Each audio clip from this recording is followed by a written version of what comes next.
Olá, boa tarde. A TV Folha começa agora mais uma transmissão ao vivo, direto aqui da redação da Folha de São Paulo. Hoje o tema é Previdência Social.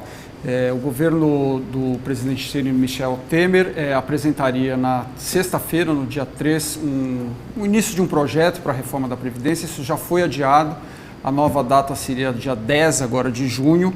E a gente está aqui essa tarde para falar sobre esse tema com a Adriane Bramante, ela é vice-presidente do Instituto Brasileiro do Sistema Previdenciário, e a Ana Estela, que é editora do Caderno Mercado da Folha de São Paulo. A Ana, inclusive, trouxe aqui algumas perguntas gerais que foram aí aglutinadas na medida do possível para a Adriane responder. Bom, boa tarde para vocês. Boa tarde. Adriana, a primeira, eu queria só uma colocação mais geral, uma coisa mais rápida, só para as pessoas entenderem um pouco, que o suspeito da vez é sempre a Previdência, né? Quer dizer, entra governo, sai governo, precisa reformar a Previdência Social e o governo vive alardeando e colocando números de um déficit gigantesco. Ontem mesmo saiu, né, os números aí, o déficit da Previdência neste ano, a estimativa do governo, 146 bilhões de reais.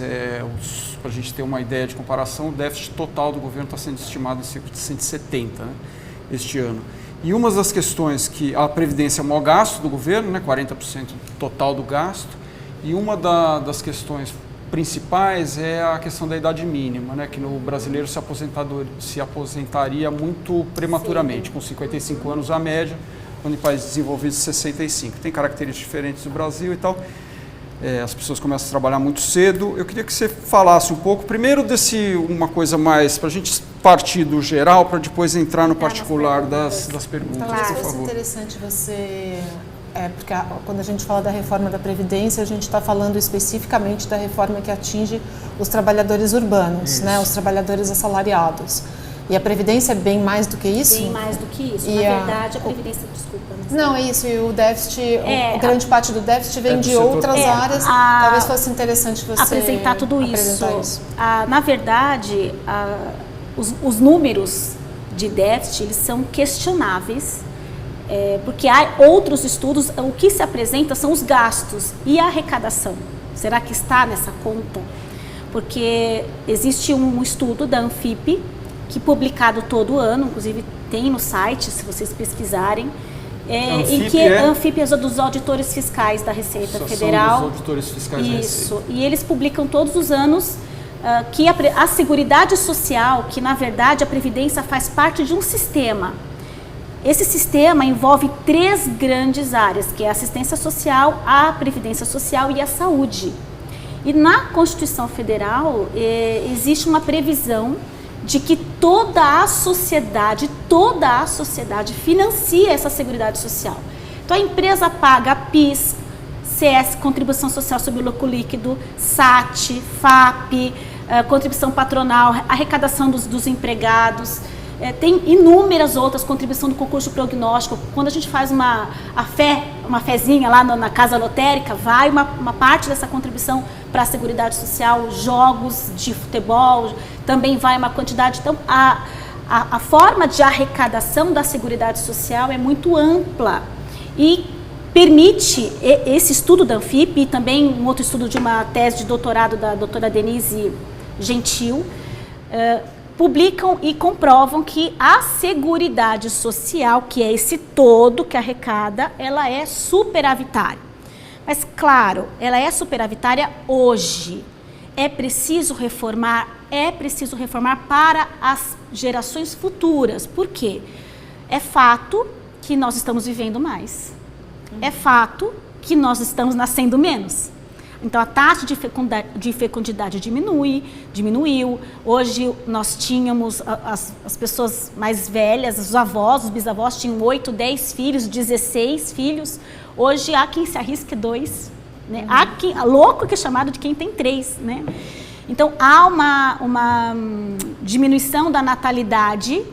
E, em razão da longevidade, a pirâmide demográfica, que no início do século passado era em forma de pirâmide, Hoje ela está em forma de foguete, não é mais uma pirâmide. Você tinha uma base grande de trabalhadores trabalhando e contribuindo para poder pagar as aposentadorias do CUM. Menores. E agora você tem cada vez menos trabalhadores para cada aposentado que está recebendo, ou beneficiário que está recebendo. Então, na verdade, o IBGE fez um estudo que no ano de 2025, que está aí, serão 52 milhões de idosos. Então, é preciso que haja realmente um estudo técnico para que haja reforma. Ela é iminente, ela é necessária. Acho que a Previdência Social tem que ser reformada sempre porque nós temos essa dinâmica de vivermos cada vez mais e de mudança demográfica, né? E que, na verdade, essas mudanças elas têm que ser realmente acontecer de tempos em tempos. Mas ela deve respeitar o direito adquirido, ela deve respeitar as pessoas que já estão no sistema, ela deve respeitar a realidade do país. Então, não dá para comparar o Brasil com os Estados Unidos. Nos Estados Unidos, lá as pessoas começam a trabalhar com 24, 25 anos. No Brasil, começam a trabalhar com 10, 12 na roça. Né? Então, a gente precisa de todo esse estudo técnico. Há uma ideia, não há nenhum projeto ainda efetivo, de se colocar uma idade mínima de 65 anos, de equiparar a idade do homem e da mulher. Acho que equiparar a idade do homem e da mulher é uma tendência. Os países outros países já fizeram isso, só que será que o Brasil está preparado para isso? A nossa igualdade veio em 1988, ela é muito recente. Será que nós não temos mais discriminação do trabalho da mulher? Ou ainda nós temos? Então, enquanto nós ainda tivermos essa diferença de verdade ocorrendo na prática, não dá para reformar. Acho que deve haver, sim, uma igualdade de direitos e de benefícios de homem e de mulher, daqui a 20, 30 anos, quando nós tivermos de fato, de verdade, a igualdade.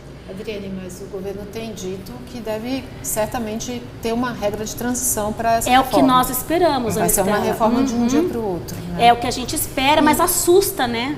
As pessoas... Agora, esses dois pontos que você citou, que é igualar homens e mulheres e estabelecer uma idade mínima, são pontos que fariam com que as pessoas precisassem contribuir por mais tempo para poder ter o direito de se aposentar.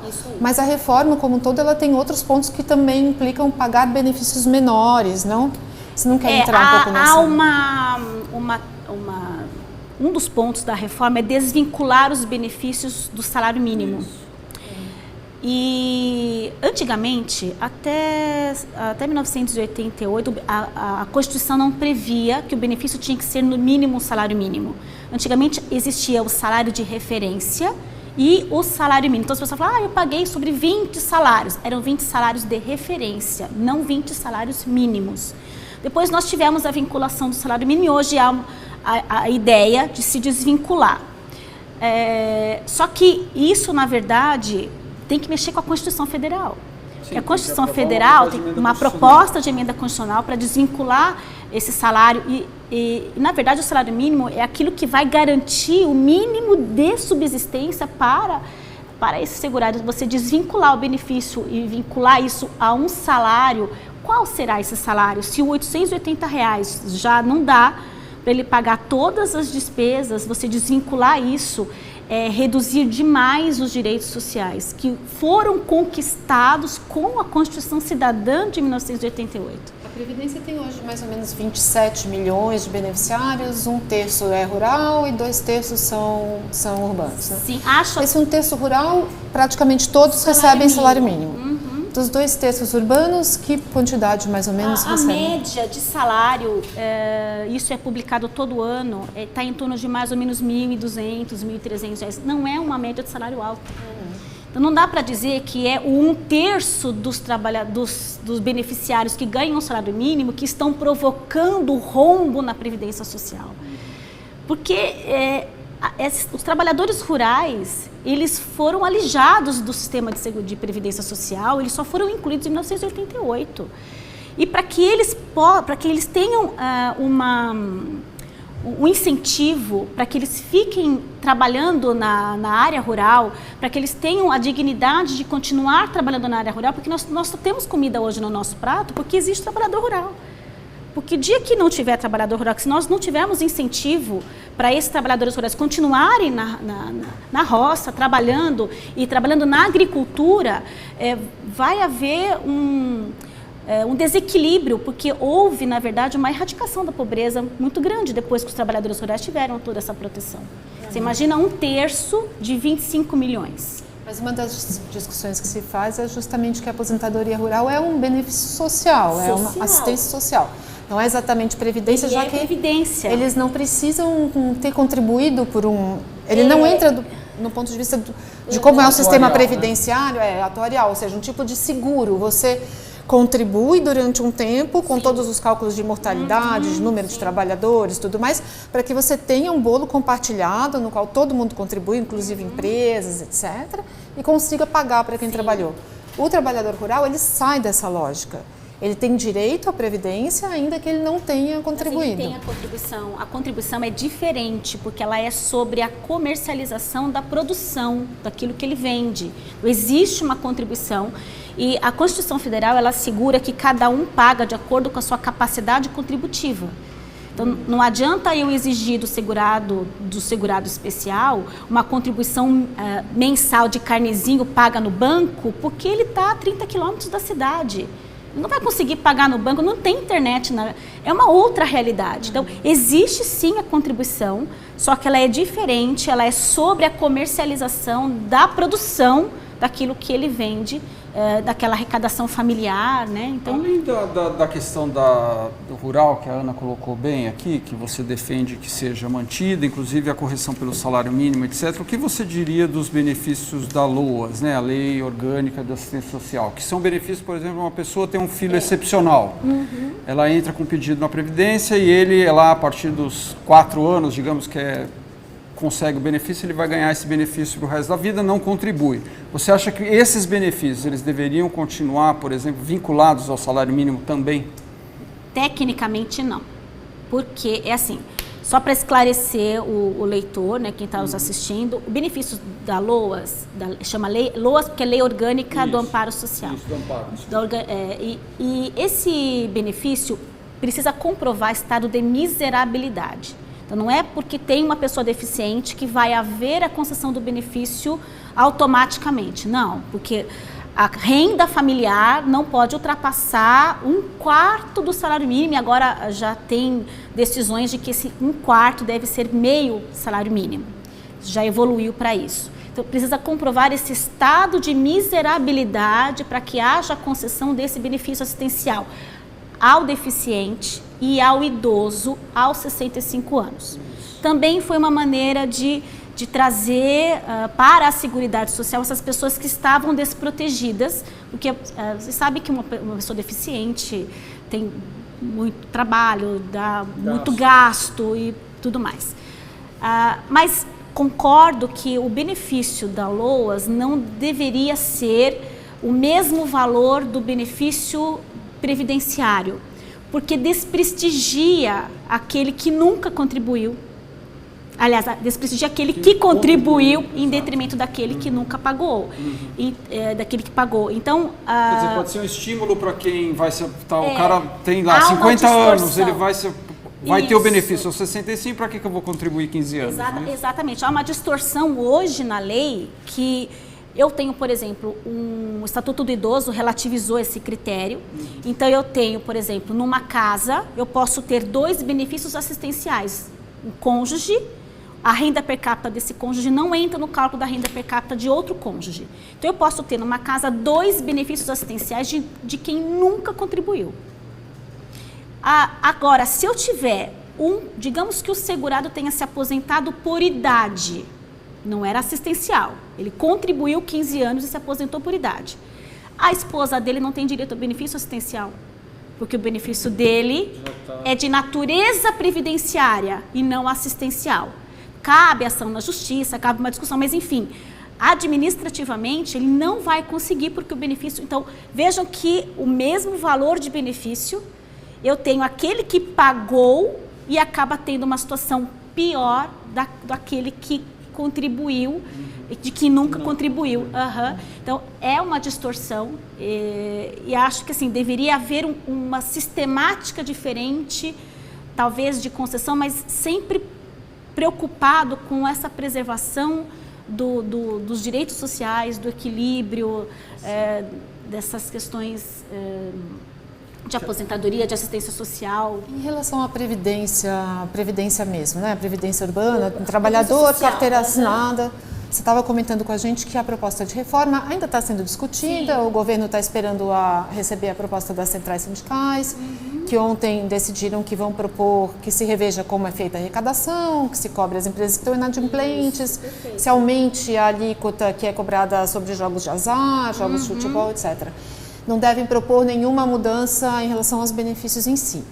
E aí o governo vai estudar isso e deve oferecer alguma proposta para o Congresso, que, como disse bem o Fernando, só precisa aprovar com 60% dos senadores, 60% dos deputados, em 2 votações, que é uma emenda constitucional. Isso. Mas você estava... 308 votos. 308 votos. Você estava comentando com a gente que a proposta deve ter 7 pontos principais. Você não quer resumir para a gente esses 7 pontos, por favor? Eu anotei de cor. Vou pegar a minha... primeiro ponto é a demografia e idade média das aposentadorias, justamente buscando a idade mínima de se buscar a aposentadoria, de não ter simplesmente um critério de tempo de contribuição. Eu até trouxe aqui um estudo que foi feito no Senado, foi apresentado pelo Pedro Fernando Neri. Ele fez um estudo das idades das aposentadorias, tanto de alguns países, só para a gente ter uma noção. Peru, por exemplo, é 60 anos homem e mulher, a idade das aposentadorias. Idade mínima ou idade média? Idade mínima. Na verdade, só Brasil, Irã, Iraque, ele coloca aqui que somente Arábia Saudita, Argélia, Bahrein, Egito, Equador, Hungria, Iêmen, Irã, Iraque, Luxemburgo, Sérvia e Síria é que tem aposentadoria sem uma idade mínima. Todos os outros países têm uma idade mínima na aposentadoria. Então, não há, como nós temos hoje, uma aposentadoria por idade, com requisitos, e uma aposentadoria por tempo de contribuição com outros requisitos. Lá existe uma coisa única, que é a aposentadoria por tempo de contribuição com uma idade mínima. Então, essas idades são as idades mínimas desses países. Então, 60 anos, Venezuela, 60 anos homem, 55 a mulher. Bolívia, 55 anos o homem e 50 anos a mulher. Chile, o Chile já tem um sistema misto, né, diferente de previdência, 65 anos homem e 60 anos mulher. A Colômbia, 62 anos homem e 57 anos a mulher. Austrália, 65 anos homem e mulher. Canadá, 65 homem e mulher. Veja que quanto mais desenvolvido é o país, maior é a idade da aposentadoria, porque o país começa... O trabalhador ele começa a entrar no mercado de trabalho mais tarde e justifica, portanto, a idade maior de aposentação, né? O que nos países menos desenvolvidos da América Latina, por exemplo, América do Sul, a gente já tem uma idade um pouco menor. Brasil, hoje a idade média é 55 a anos. idade entre 53 e 55 anos, certo. A meia idade média então, do a idade Brasil. mínima seria um dos pontos que eles tentariam mudar. Um dos pontos da idade da reforma. O financiamento da Previdência, questão de receitas, renúncias e recuperações de créditos, que é justamente o que você acabou de colocar. Diferença de regras entre homens e mulheres, que é justamente igualar. Hoje nós temos 55 anos de idade para a mulher rural, que trabalha rural, 60 anos de idade para o homem rural, aposentadoria por idade, e aposentadoria do deficiente nessa mesma idade. Aposentadoria urbana, 65 anos homem e 60 anos mulher. Então, há uma diferença de 5 anos entre essas aposentadorias e a ideia é igualar, claro, o que se imagina é criar uma transição e tudo mais. A pensão por morte também é um dos pontos de reforma, mas nós tivemos uma reforma muito grande agora com a Lei 13.135, ano passado, que acabou de ser publicada. Nós estamos ainda digerindo essa reforma. Previdência rural, financiamento e regras de acesso, que é justamente trabalhar um pouco mais esse financiamento dos trabalhadores rurais, talvez para melhorar essa contribuição, essa discussão, mas a contribuição não desse segurado especial, mas a contribuição do grande produtor rural, né, da importação desses produtos rurais. Regimes próprios de previdência, também, e mexer nos regimes próprios. Nós já tivemos 2 grandes reformas, a emenda 20, que colocou a idade mínima na aposentadoria dos servidores públicos. Então, não havia idade mínima, e o fato de não ter idade mínima na aposentadoria, hoje, da Previdência, do regime geral, dos seletistas, né, é justamente um erro na votação da emenda em 98. Que o senador votou errado na hora de votar, ele, por um voto de diferença, a idade mínima entrou para o regime próprio e não entrou para o regime geral. Então, a ideia é trabalhar um pouco de reforma do regime próprio, mas o importante é que a reforma do regime próprio foi em 98 e em 2003. E todas as reformas, elas respeitam quem já estava no sistema antes. Então, as reformas vieram aos que ingressarem no regime a partir desta data, as regras são essas. Então, eu acho legal, acho importante, na verdade, respeita o direito adquirido. Você começa a trabalhar hoje, você faz um plano. Eu vou me aposentar, vou trabalhar tanto tempo, vou me aposentar com tantos anos, aí você está chegando pertinho e muda. Aí você está chegando pertinho e muda de novo. Isso causa muita insegurança jurídica, muita insegurança. Eu tenho atendido clientes, assim, desesperados, literalmente, doutora, pelo amor de Deus, eu quero me dar entrada agora, agenda para mim, me dá um jeito, eu preciso colocar meu processo dentro da Previdência, como se isso fosse resolver o problema dele, né? A gente tem também recebido várias perguntas, a gente recebeu perguntas dos nossos leitores justamente sobre isso. Se eles... Só falar, dona Ana, claro, eu achei que tinha terminado assim. Só o último ponto, a convergência dos sistemas previdenciários. Juntar servidor público isso, e todos, convergir os sistemas, só para a gente fechar esses pontos da reforma. Então, eu acho que a principal preocupação é essa.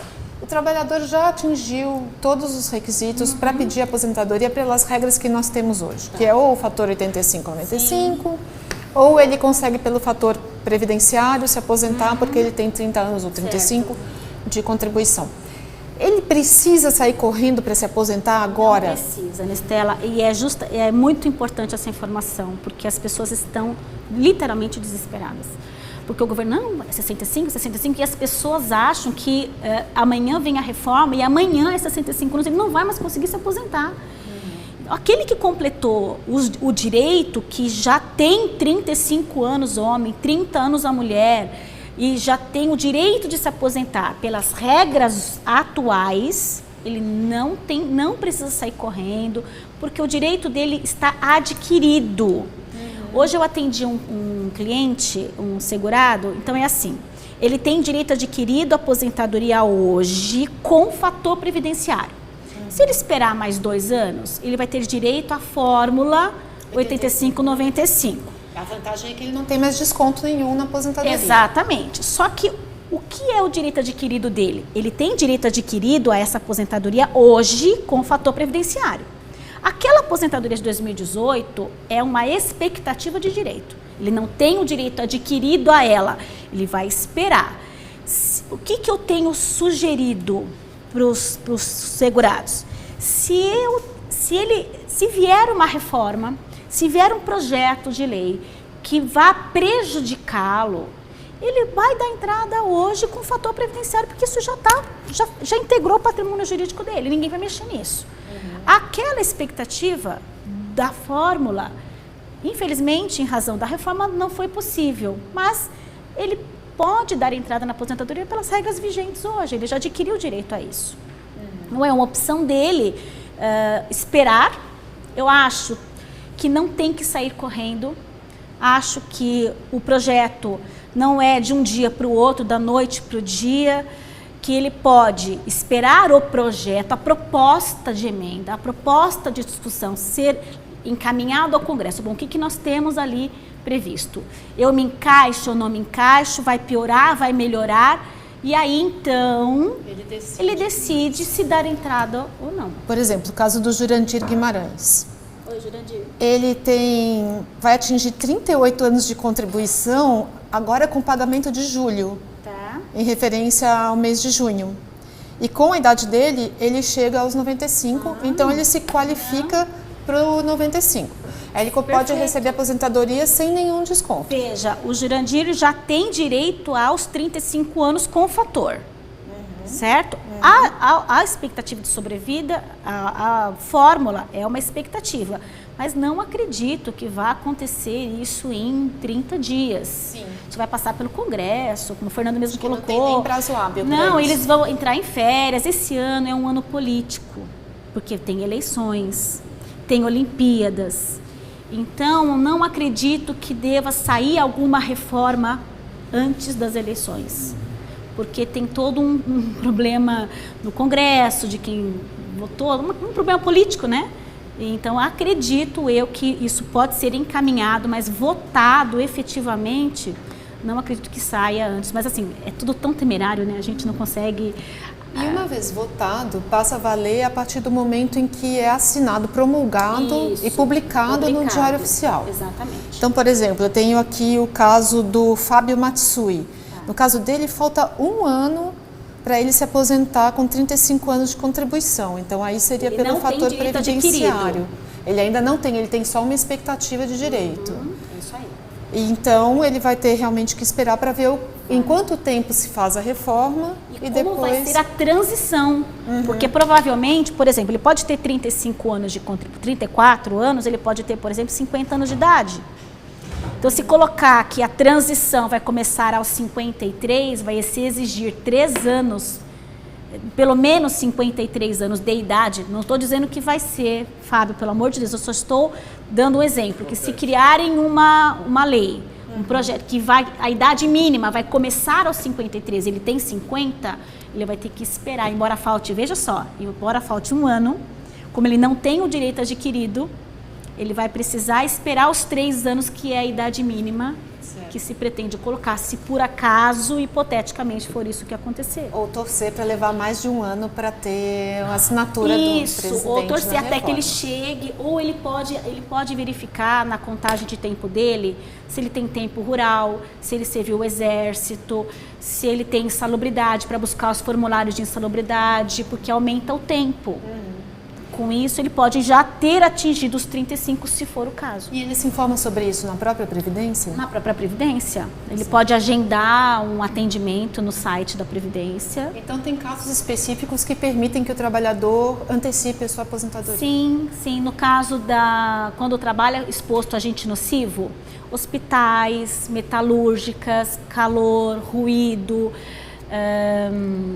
agentes químicos que trabalham com benzeno ou com tolueno, gases, vapores, hidrocarbonetos, eles têm direito a computar esse período como especial e quando ele tem esse período computado como especial, ele aumenta 40% do tempo.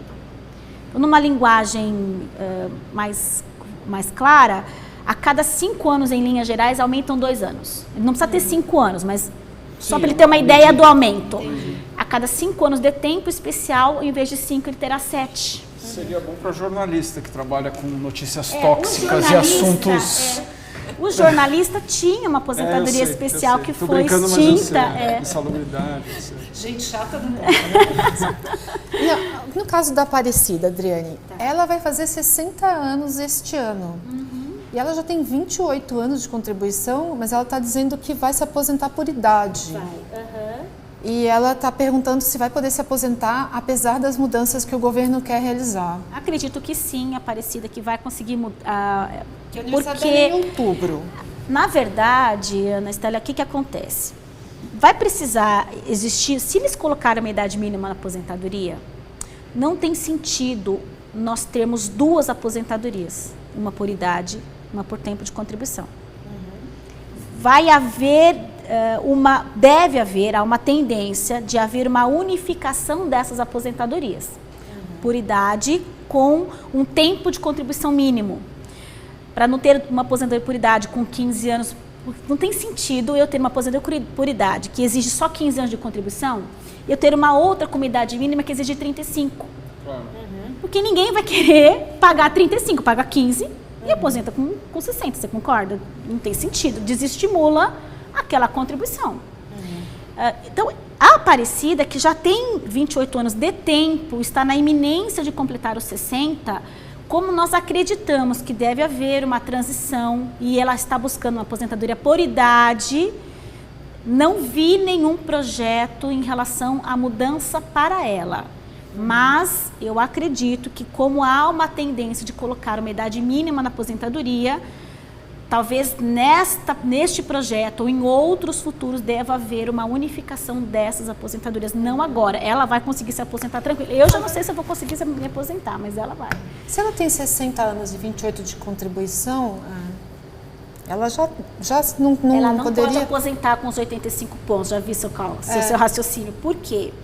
Os 85 pontos tem que ter no mínimo 30 anos a mulher e 35 anos. E aí não vale a pena ela esperar. Não, de jeito nenhum. Ela vai, e outra, ela vai pegar 28 anos, o cálculo é 70% mais 1% a cada ano de contribuição. Então ela vai pegar 98% da média. Então show de bola. Não tem por que esperar. E você falou para um dos nossos outros leitores, acho que para o Fábio, que era para ele ver se ele já tinha cumprido alguns requisitos. Isso. E o Sérgio está perguntando justamente se ele pode incluir... Ele tem 54 anos de idade, 22 de carteira assinada, mas ele tem 8 anos de auxílio-doença, em 5 benefícios diferentes, e está aposentado por invalidez desde janeiro de 2010. Ele quer saber se ele pode se aposentar por tempo de serviço. Não pode ter 2 aposentadorias. Uma vez aposentado... Ele já está aposentado. Está aposentado. O que ele... Claro, ele está aposentado, tem 54 anos, por invalidez. Se ele não está mais incapaz para o trabalho, se ele retomou a capacidade dele de trabalho, ele pode solicitar ao INSS a alta do benefício e, ao voltar a contribuir, esse tempo que ele ficou afastado, seja em auxílio-doença, seja em aposentadoria por invalidez, vai contar como tempo de contribuição. Então, ele vai poder voltar ao mercado, voltar a contribuir para se aposentar futuramente por idade ou por tempo de contribuição, conforme nós estivermos aí com as regras. Mas ele pode, em caso de haver incapacidade, de haver a retomada da capacidade, pedir a alta e voltar a contribuir. E esse tempo conta? Conta como tempo de contribuição. E tem um caso bem diferente aqui da Violeta, que pergunta como ela está preocupada que a reforma fará com que as pessoas tenham que contribuir por mais tempo. Se seria o caso, se ela pode começar a recolher contribuição para a filha dela de 16 anos, mesmo que a filha dela não trabalhe? Pode. E se isso é interessante? Na verdade, eu acho que porque protege, de uma certa forma, a contribuição é um seguro. Ela não está te protegendo só para uma aposentadoria lá na frente, mas está te protegendo, sei lá, por uma doença, por um acidente. Eu tô com um caso lá no escritório. Eu tô com um caso lá no escritório. Uma judiação, o menino tem 21 anos de idade, com câncer no colo, no reto, tirou já o reto, tá assim, com 21 anos de idade. Você nunca vai imaginar que uma criança, um adolescente tem um problema, mas se ele tivesse contribuído aos 16 anos, ele estaria protegido, estaria recebendo benefício, que ajudaria no custeio ali da casa, nas despesas, enfim. Então, eu acho importante no sentido do seguro. E, futuramente, pode começar a contribuir aos 16 anos e depois vai fazer faculdade, vai aí começar a trabalhar e aí registra como empregado ou aumenta a contribuição, mas eu penso sempre nessa possibilidade de seguro, de prevenção, que é isso que é previdência, né? É prevenção, né? E aí você recomenda que se contribua pelo mínimo? Sim, e como ele a filha dela, né, a Violeta, ela deve ser estudante, ela vai recolher num código como facultativa, que é o código 1406, que paga 20% do salário mínimo. Tem uma outra contribuição também, que ela também pode pagar, que chama contribuição simplificada, que ao invés de pagar 20%, paga 11% do salário mínimo, mas não conta para aposentadoria por tempo de contribuição. Então, acho que como ela ainda é nova e vai provavelmente aposentar por tempo, vai depender, claro, dessa reforma e tudo mais, acho que seria interessante pagar os 20%, mas há a opção dos 11%. No código, nesse caso, o código é o 1473. Tá? Legal. A gente tem tempo, Fernando? Temos, vamos lá. O Edgar... Você tem mais umas 3? Tem mais umas 3, Tá bom, vamos lá. O Edgar da Silva, de Porto Alegre, está perguntando se a reforma atinge a desaposentação e qual é a perspectiva para ele. Ele tem 77 anos, se aposentou com 35 anos de contribuição, continuou trabalhando por mais 16 anos, faz 51 anos que ele contribui para a Previdência Social, e a aposentadoria dele está num valor muito baixo, de 1.500, e ele queria saber qual é a perspectiva para a desaposentação e o que acontece. Na verdade, a reforma não mexe com acredito que com a desaposentação, porque a desaposentação, o que é a desaposentação, né? É quando o segurado aposentado continua contribuindo e ele pede a renúncia da aposentadoria que ele atualmente recebe para receber um benefício mais vantajoso. Isso é uma tese que está na Justiça, nós aguardamos decisão do Supremo Tribunal Federal sobre essa matéria. Na verdade, a desaposentação é um problema de nós não termos a idade mínima. Porque as pessoas com medo, porque havia em 98, em 95, de perder um direito ali na frente, se aposentava logo de ter uma idade mínima. Você imagina que em 98 nós tínhamos trabalhadores que com 40 anos eles não eram mais... eles tinham medo porque não tinha emprego. Você lembra dessa época que com 40 anos não arrumava emprego?